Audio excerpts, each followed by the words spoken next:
திரு கனகராஜ், இது ஒரு இடி ஒரு தனி அமைப்பு, மத்திய அரசாங்கம் ஒரு அரசு. நீங்கள் எப்போ பார்த்தாலும் எதிர்க்கட்சிகள் இந்த அமைப்புகள் எடுக்கக்கூடிய முடிவுகள் டெசிஷன்ஸை ஆட்சியோட தொடர்புபடுத்தி அவங்கள ஒரு நெருக்கடிக்கு உள்ளாக்குறீங்களா? அதுதான் ஆசீர்வாதம் கேட்குறேன். இதை சொல்லும்போது அவருக்கும் சிரிப்பு வரல, உங்களுக்கும் சிரிப்பு வரலையா? அடக்கிட்டு தான் சொல்லியிருப்பார்.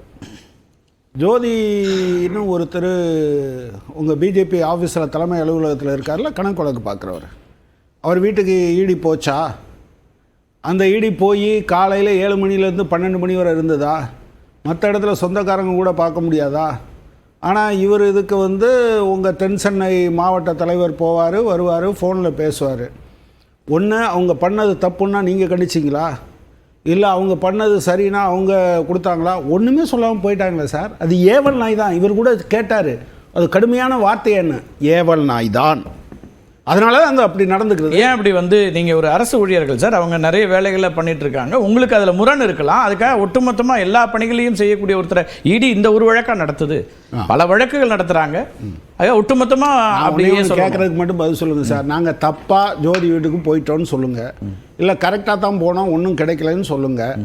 நீங்கள் உங்கள் தென் சென்னை மாவட்ட செயலாளரை உள்ளேயும் வெளியவும் போகிறதுக்கு அப்படி தான் அனுமதிப்பீங்களா எல்லா கேஸ்லையும்? அதனால தான் சொல்கிறோம் அது ஏவல் நாய். ஒன்று.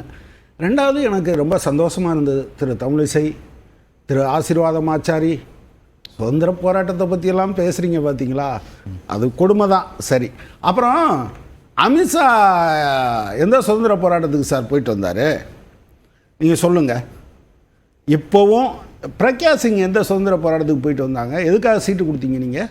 சுதந்திர போராட்டத்துக்கு போயிட்டு வந்திருக்கா? காந்தியை கொன்னது சரின்னு சொல்கிற பிரக்யா சிங் தாக்கூருக்கு சீட்டை கொடுத்துட்டு நீங்கள்லாம் எத்திக்ஸ் சம்மந்தமாக பேசவே கூடாது. அப்புறம் இன்றைக்கி ஏதோ இதில் எல்லாம் சுற்றுச்சான், சோஷியல் மீடியாவில் எல்லாம் சுற்றுச்சான் சார். இப்போ எடுத்து பார்த்தேன் சார், பிரைம் மினிஸ்டர் திரு மோடி அஜித் பவாரை பற்றி பேசுனது, 11,000 கோடியை விழுங்கினவர், ஜெயிலில் இருக்க வேண்டியவர் வெளியே இருக்காருன்னு சொன்னாரா இல்லையா சார்? சுவேந்தி அதிகாரி கூட ஏதோ அதான் சுவேந்தி அதிகாரி. நான் என்ன கேட்குறேன், அந்த கட்டாயம் நினைவில் வச்சிருக்காங்க. அந்த வீடியோ வேணால் இப்போ நீங்கள் ப்ளே பண்ணுங்க. ரொம்ப ஸ்ட்ராங்காக பேசியிருக்கார். நாங்கள் ஊழலுக்கு எதிரானவர்கள். அஜித் பவார் இப்போ என்னவா சார் இருக்கார்? அவர் சுதந்திர போராட்டத்தில் ஈடுபட்டதுக்காக துணை முதலமைச்சரானார். சரி, இவராவது துணை முதலமைச்சர். அந்த ஹிமந்தா பிஸ்வா சர்மான்னு ஒருத்தர் இருக்கார்ல, அசாம் சீஃப் மினிஸ்டர், அவரை என்ன சார் சொன்னீங்க? நீங்கள் சாரதா ஸ்கேமில் உள்ளே அடைக்கணும்னு சொன்னீங்களா இல்லையா? அவருக்கு க்ளீன் சிட் கொடுக்க முடியாதுன்னு அமித்ஷா பேசினாரா இல்லையா?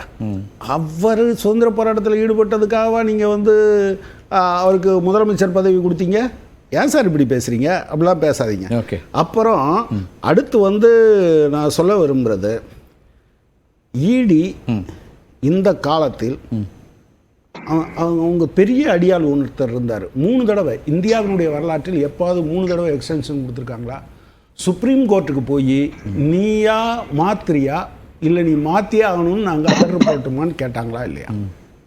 ஏன் கேட்டாங்க? அவ்வளோ ஒரு நெருக்கமான அடியால் அவங்களுக்கு தேவைப்படுறாங்க.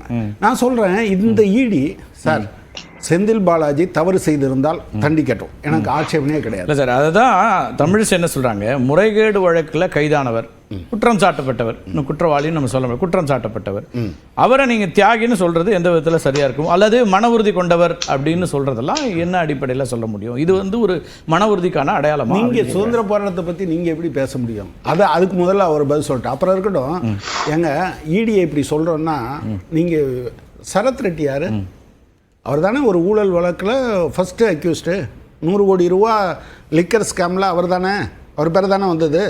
சரி, அவர் முதுகு வலின்னா நீங்கள் உங்களுக்கு ஆட்சேபனை வராது. உண்மையிலே செந்தில் பாலாஜி ஏன் உள்ளே இருந்தார்னா, செந்தில் பாலாஜி செஞ்ச தப்புனால தான் உள்ளே இருந்தார். அவர் ஒரு 100 கோடி ரூபா எலக்டோரல் ஃபண்டில் கொடுத்துருந்தாருன்னு வச்சுங்க பிஜேபிக்கு, அவர் வந்திருப்பார், வெளியே வந்திருப்பார். சுண்டு வரல எனக்கு அந்த நகம் லேசாக வெட்ட வேண்டியிருக்குன்னு சொல்லியிருந்தா கூட இடி அப்ஜெக்ட் பண்ணியிருக்காது. சரத் ரெட்டிக்கு அப்ஜெக்ட் பண்ணலையே, முதுகு வலி இருக்குன்னு ஒன்று. ஒருத்தருக்கு ஹார்ட் ஆப்ரேஷன் இருக்குன்னு சொன்னால் கூட நீங்கள் உள்ளே வச்சுருந்தாங்க, படிச்சிருந்தாங்களா? எனவே இடி அப்படிதான் 8 முறை எதுக்கு வாய்தா வாங்குச்சு இடி? ஒரு தடவை வாங்கட்டும், 2 தடவை வாங்கட்டும். நீங்கள் துஷார் மேத்தா மாதிரி அட்டர்னி ஜெனரல் இந்த வழக்கில் இதுக்கு முன்னால் இந்த மாதிரியான பெயில் கொடுக்குற வழக்கில் அட்டார்னி ஜெனரல் ரொம்ப முக்கியமான வழக்குங்கிறாரு. அதான் கேட்குறேன் 100 கோடி இது இவர் மேலே எவ்வளோ சொல்லியிருக்காங்க, இவர் மேலே என்ன சொல்லியிருக்காங்க? நான் முக்கியமான வழக்கு சார். சரி, நான் அந்த குற்றச்சாட்டுகளுக்குள்ளே போகல. அவர் தவறு செய்திருந்தால் கட்டாயம் தண்டிக்கப்பட வேண்டும் என்பதில். ஆனால் நீங்கள் ஜெயிலில் வச்சிருக்கிறது சரியாங்கிற கேள்விக்கு மட்டும் தான் நான் ஓகே. மற்றபடி நான் அந்த குற்றச்சாட்டுகளுக்குள்ளே போகல. ஈடியும் பாஜகவும் பாஜகவினுடைய ஏவலின் பேரில் ஈடி நடத்திய இந்த விஷயத்தை, இந்த மிக கடுமையான குற்றத்தை உச்சநீதிமன்றம் அதை சொல்லியிருக்கு. இனிமேலாம் எங்ககிட்ட வர்றது மாதிரி வைக்காதீங்கன்னு ஹைகோர்ட்டுக்கும் சொல்லியிருக்கு, விசாரணை நீதிமன்றத்துக்கும் சொல்லியிருக்கு. முதல் கட்ட கருத்துக்கிறேன். திரு மணிகண்டன், எப்படி பார்க்குறீங்க இந்த பிணை 471 நாள் பிணை இப்போ வந்திருக்காரு, அவர் காழ்ப்புணர்ச்சி இருக்கு அப்படிங்கிற குற்றச்சாட்டையை முன்வைக்கிறாரு, நீங்க எப்படி பார்க்குறீங்க? செய்தி தமிழ்நாட்டு நேயர்களுக்கு வணக்கம் சார். நீங்க கேட்ட கேள்விக்கு போறதுக்கு முன்னாடி திரு கனகராஜ் அவர்கள் சில கேள்வி கண்ணாடி வீட்டுல இருந்து நம்ம கல்விக்கிறோம் அவங்களோட இருக்கக்கூடிய காதல் எப்படின்னு நேரா நீங்க அவர்கிட்ட தான் வருவீங்க. பட் ஓகே, ஆரம்பிக்கலாம். கேரளாவில் இந்த மார்க்சிஸ்ட் அரசாங்கத்தின் மேல தங்க கடத்தல் புகார் வந்தப்ப இந்த வழக்கை மத்திய ஏஜென்சி ஈடிக்கு மாத்தணும்னு அன்றைய எதிர்கட்சி தலைவர் சுசீந்திரன், காங்கிரஸ் கட்சியை சேர்ந்த சுசீந்திரன் கேட்டாரு. அப்படிங்கறதையே அவருக்கு முதல் பதிலா நான் சொல்ல விரும்புறேங்க. அப்ப என்ன மாதிரியான விமர்சனத்தை வச்சிருந்தாரு? இன்னைக்கு புது இந்தி கூட்டணி அப்படிங்கிற காதல் வளர்ந்ததுனால கருத்து ஏதாவது மாறி போச்சான்னு எனக்கு தெரியலீங்க. என்னங்க ராகுல் காந்தி அவர்களுடைய கருத்து என்ன ஈடியோட ஆக்டிவிட்டி? ராகுல் காந்தியோட கருத்தை பத்தி நான் கேட்கல. கார்கேயோட கருத்து தலைவர் இல்ல சார். கட்சி காங்கிரஸ் கட்சியை நீங்க கோட் பண்றதால சொல்ற சார், காங்கிரஸ் கட்சியினுடைய நிலைமை ஈவன் பிஎம்எல்ஏவை இல்ல பிஎம்எல்ஏவோட தொடக்கமா இருந்த ப. சிதம்பரம் அவருடைய கருத்து இன்னைக்கு வேற இருக்கு. அவரே அதுல பாதிக்கப்பட்டார். முதல்ல எந்த அடிப்படையில சொல்ல வந்தனா, மார்க்சிஸ்ட் கட்சியை சேர்ந்தவர் ஈடியை பத்தி இவ்வளவு சொன்னாரு.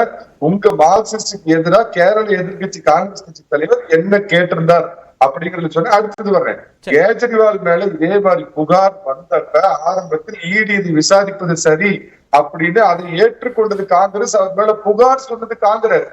அப்புறம் இந்தி காதல் வந்த உடனே கப்பு சிப்புன்னு அவங்க இருக்கிறாங்க அப்படிங்கிறது பாவம் கனகராஜ் சாருக்கு தெரியாம போயிடுச்சு. 2G வழக்கு நடந்தப்ப நீங்க கேட்டது என்னவா இருந்ததுன்னா திரு மணிகண்டன், அங்க இருக்கக்கூடிய சிபிஎம் இல்ல நீங்க கேட்டது என்னவா இருந்துச்சுன்னா, கேரளால இருக்கக்கூடிய மார்க்சிஸ்ட் தலைவர்கள் இதை இடி விசாரணை கேட்டார்கள் என்பதான ஒரு துணி இருந்துச்சு. அதுக்குதான் கேட்டேன். காங்கிரஸ் கேட்டுச்சு சிபிஎம்க்கு எதிரா, அப்படிதானே சொல்றீங்க சார்? அகில இந்திய உதாரணம் சொல்லிட்டேன் சார். கேஜ்ரிவால் மேல புகார் வந்தப்ப இது சரிதான் அப்படின்னு வாய் மூடி மௌனிகளாக இருந்தார்கள். இந்தி காதல் வந்ததுக்கு அப்புறம் இன்னைக்கு பேசாம வேற விதமா மாத்தி பேசுறாங்க. அதுக்கு உங்களுக்கு பதில் சொல்லிட்டேன். 2G ஊழல் புகார் வந்தப்ப இதே மார்க்சிஸ்ட் தோழர்கள் மேடை போட்டுட்டு என்னென்னலாம் இந்த ராஜாவை பத்தி பேசினாங்க. அதை விட முக்கியமான விஷயம் சொல்றேங்க, ஏதாவது ஆதாரங்கள் கிடைக்குமா அப்படின்னு ஸ்பெஷல் நீதிமன்றத்துல அந்த 2G வழக்குல நீதிபதி அமைதியா நான் தினமும் வந்து உட்கார்ந்துட்டு இருந்தேன். ஆனா எந்த விதமான ஆதாரமும் கிடைக்கவில்லை. அதனால் அவரை வெளியிடுற சூழ்நிலை ஆகி போச்சுங்கிற ஒரு நிலைமை வந்தப்ப அப்ப தோழர்களோட நிலைப்பாடு அதுல என்ன அப்படிங்கறதையும் கொஞ்சம் அவர் கனகராஜ் சொன்னாருன்னா எனக்கு சரியா இருக்குங்க. இது எஸ்பி லட்சுமணன் விஷயத்துக்கு வருங்க. அதுக்கு முன்னாடி கேரளாக்கு போனீங்க, டெல்லி போனீங்க, தமிழ்நாட்டுக்கு வர மாட்டேங்கிறீங்க பாருங்க. அவங்க யாழினி சொன்னாங்க 2015 அதிமுக ஆட்சி, அப்பதான் வழக்கு பதிவு குற்றச்சாட்டு அப்படின்றாங்க. அதுதான் வரேன். ஒரே ஒரு நிமிஷம். எஸ்பி லட்சுமணன் என்னன்னா அவர்